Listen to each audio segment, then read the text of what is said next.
Rights guaranteed in custodial investigation. Rights to counsel. Um, the rights person has the rights to competent and independent counsel by their choice. If they cannot afford one, lawyer must be provided. No custodial investigation shall proceed without counsel. The rights to be informed of rights. You must inform their rights in a language or dialect they understand at the time of arrest and before questioning. The rights the rights to remain silent. They cannot be compelled to testify against themselves. It is a protection against self-incrimination. The rights against torture, force, and violence. Any any use of force, intimidation, coercion, and violence to extract confession and information is illegal and admissible in court.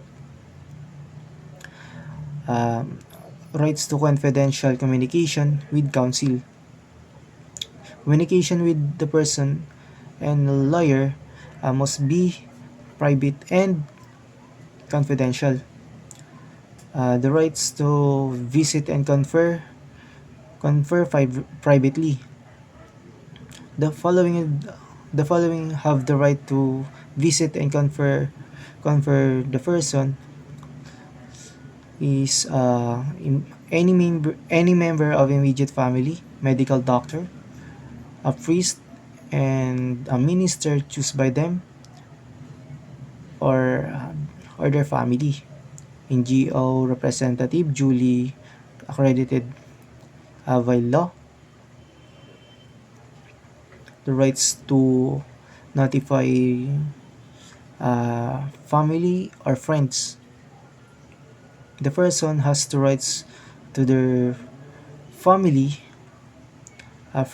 relatives, and friends notified to their situation immediately after arrest or detention. The rights to free assistance. Indigent people that under custodial investigation must be provided free and competent legal assistance.